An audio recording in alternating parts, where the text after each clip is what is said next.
नमस्कार मित्रों, आप सभी का स्वागत है आपके अपने YouTube चैनल CRD21 पर। तो इस वीडियो के अंदर हम राजस्थान की जो प्रमुख सभ्यताएं जो सेकंड ग्रेड के अंदर लगती है उनका अध्ययन करेंगे। तो हमारे सेकंड ग्रेड के अंदर 4 सभ्यताएं लगती है, जिसमें हम पहली सभ्यता कालीबंगा का अध्ययन करेंगे।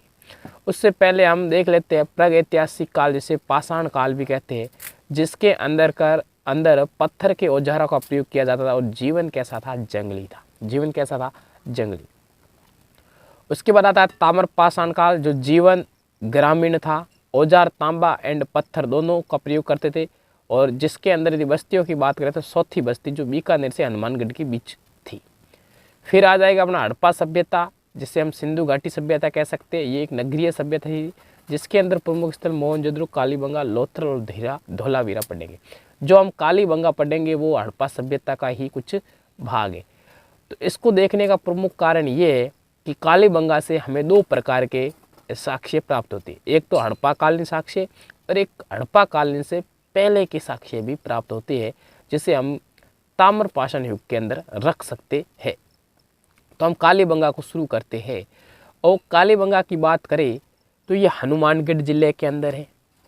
खोज की बात करें तो इसकी खोज 1951-52 में अमलानंद घोष ने की थी, और इसका उत्खनन करता बीवी लाल व बीके थापर। बीवी का पूरा नाम ब्रिजवासी लाल और बीके थापर का पूरा नाम बालकृष्ण थापर है। उत्खनन कब किया गया? 1961 से लेकर 1969 के बीच इनका उत्खनन किया गया कालीबंगा का। और नदी की बात करें तो सरस्वती, वर्तमान में गग्गर नदी। अपन वैदिक सभ्यता पढ़ते, जिसके अंदर हम दृष्टवती पढ़ते हैं। कहते हैं कि हम सरस्वती का वैदिक कालीन जो नाम था वो दृष्टवती नदी था ऋग्वेद के अंदर, लेकिन ऐसा कुछ भी नहीं है, क्योंकि दृष्टवती नदी सरस्वती की एक सहायक नदी थी। यहाँ से बोले तो कालीबंगा से हमें 2 काल के अवशेष प्राप्त होते हैं। एक प्राक हड़प्पाकालीन जो सिंधु घाटी सभ्यता से पहले के अवशेष प्राप्त हुए, और एक हड़प्पाकालीन अवशेष मिलते हैं। जो प्राक हड़प्पाकालीन मिलते हैं उसकी यदि बात करें समय की तो 2400 ईसा पूर्व के हमें अवशेष मिलते हैं, जिसके हम चौथी संस्कृति कह सकते हैं। और ये ग्रामीण अवशेष यहाँ से हमें प्राप्त होती है। हड़प्पाकालीन जो अवशेष मिले उनका समय 2250 BC ईसा पूर्व से 1750 ईसा पूर्व माना जाता है, जिसके अंदर हमें सिंधु घाटी सभ्यता के समय के जो अवशेष है वो प्राप्त होते हैं। तो हम इनको देखते हैं एक एक कर के। तो अब हम पढ़ते हैं प्राक हड़प्पाकालीन अवशेष। ये पश्चिमी टीले के जो पश्चिमी टीला अब देखो, हड़प्पाकालीन भाग में 2 प्रकार के हमें दुर्ग मिले, टीले मिले। एक पश्चिमी भाग और एक पूर्वी भाग। पश्चिमी भाग में दुर्ग हुआ करता था और पूर्वी भाग में सामान्य लोग निवास करते थे। जो दुर्ग की कृत भाग था उसके नीचे और उसकी खुदाई की गई तो हमें प्राक हड़प्पाकालीन अवशेष प्राप्त हुए।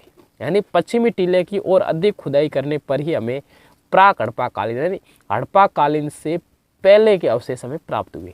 तो कौन कौन से अवशेष हमें सबसे पहले मिले? तो मकाना में जो दरारें मिली जो भूकंप के बारे में बताती है, ये प्राक हड़प्पाकालीन अवशेष है।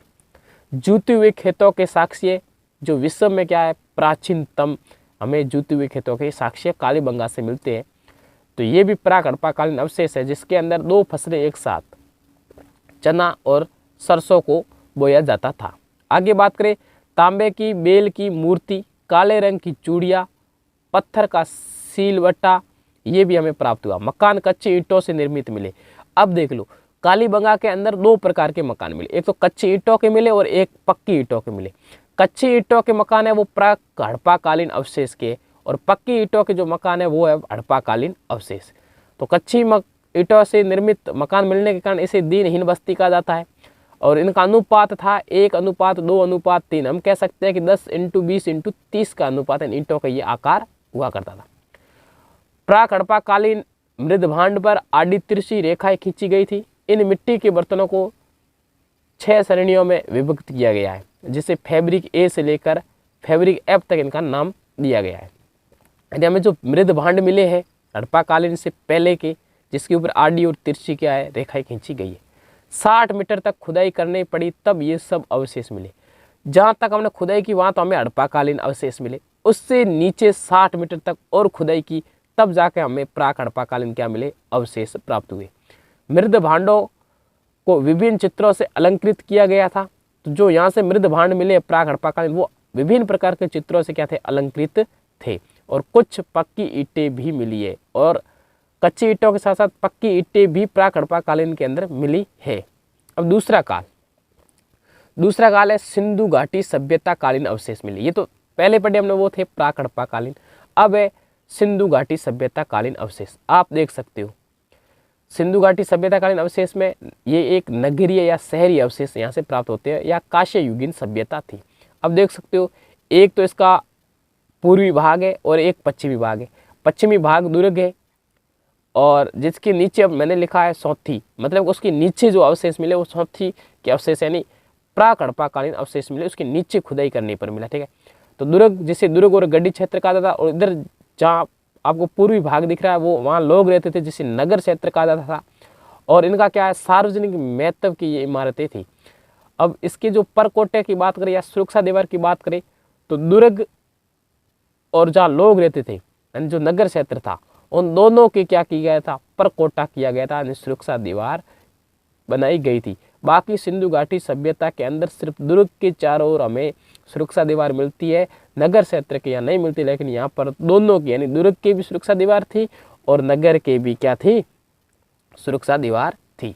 अब हम आगे देखते हैं इससे आगे। अब दुर्ग गड्डी क्षेत्र, जिसमें वृद्ध अन्नागार प्राप्त हुआ, चौपाल हमें मिली, कच्ची ईंटों से निर्मित चबूतरे पर 7 अग्निकुंड मिले।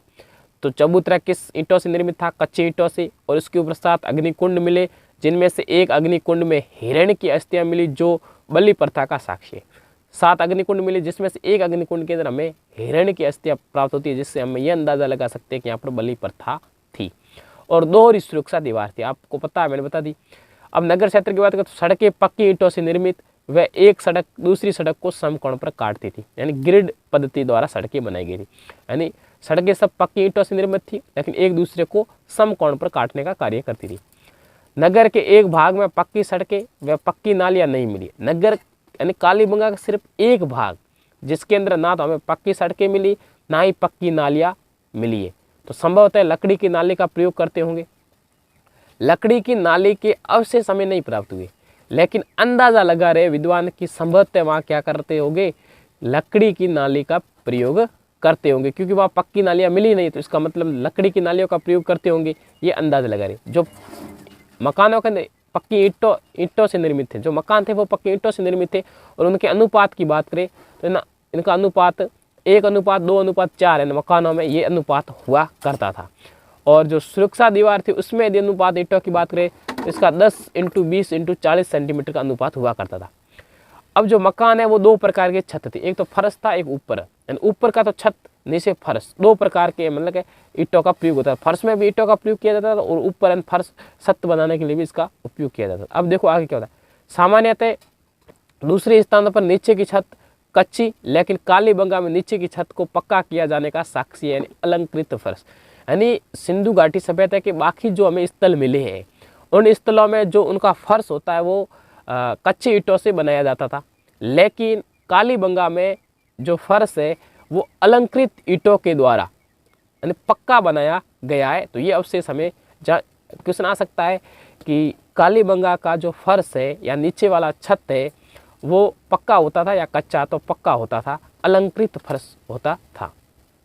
यहाँ से हमें बेलनाकार मोर, सूती बिस्तर में लिपटा चांदी का उस्तरा मिला है, रोटी बनाने का तंदूर मिला है। ये हमें कालीबंगा से मिलने वाले कुछ अवशेष है जो मैं आपको बता रहा हूँ। ऊंट की अस्थियां मिली है, तांबे के दर्पण, मिट्टी की दीवारों से लिपि का साक्षी है, बकरी खींचकर लाते हुए मनुष्य के अंकन वाला मृद भांड मिला है। तो बकरी खींचकर लाते हुए मनुष्य के अंकन वाला मृद भांड भी यहाँ से प्राप्त हुआ है। कालीबंगा को अस्टुअर्ट पिगट ने सिंधु घाटी सभ्यता की तीसरी राजधानी बताया। अब ये ध्यान से सुन लो, अधिकांश किताब आता है कि दशरथ शर्मा के अनुसार कालीबंगा को तीसरी राजधानी कहा गया, नहीं, अस्टुअर्ट पिगट था। पिगट ने सिंधु घाटी सभ्यता की तीसरी राजधानी कालीबंगा को कहा है, लेकिन इस मत का समर्थन डॉक्टर दशरथ शर्मा ने किया है। यदि ऑप्शन में दोनों आ जाए, डॉक्टर दशरथ शर्मा भी आ जाए और स्टुअर्ट पिगट आ जाए, तो आपको स्टुअर्ट पिगट करना होगा। यदि पिगट नहीं आता है तो डॉक्टर दशरथ शर्मा करना होगा। सौथी संस्कृति को कालीबंगा प्रथम कहा गया।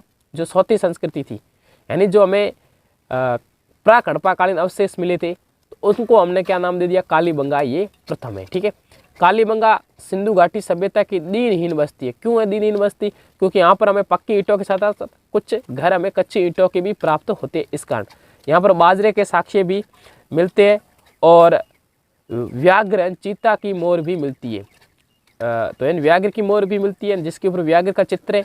एक बालक की खोपड़ी हमें प्राप्त हो जिसके अंदर 6 छेद है, तो हम ये अंदाजा लगाते हैं कि यहाँ हमें शल्य चिकित्सा के प्रमाण भी प्राप्त होते हैं। और बात करें तो यहाँ पर हमें युग्मित समाधान मिले हैं और कार्बन 14 पद्धति के अनुसार कालीबंगा की बस्ती का जो जीवन काल बताया गया वो 400 से 500 साल रहा होगा। यानी इनके बीच नहीं, जो कालीबंगा बस्तियाँ रही वो 400 से 500 साल तक रही और उसके बाद ये क्या हो गई, नष्ट हो गई। और कुछ मकानों में क्या हुए, कुएं भी मिले। तो ये थी अपनी कालीबंगा, जिसके जहाँ से क्या क्या हमें अवशेष प्राप्त हुए उनको देखा। प्राक हड़प्पाकालीन अवशेष भी प्राप्त हुए और हड़प्पाकालीन अवशेष भी प्राप्त हुए, तो हमने दोनों को देख लिया है। तो कल हम पढ़ेंगे अगली सभ्यता। ठीक है, तो मिलते हैं अगली सभ्यता के साथ। वीडियो आपको पसंद आया तो वीडियो को लाइक कीजिए, शेयर कीजिए। चैनल को अभी तक आपने सब्सक्राइब नहीं किया तो सब्सक्राइब कर लीजिए। तो मिलते हैं नेक्स्ट सभ्यता के साथ, तब तक के लिए जय हिंद, धन्यवाद।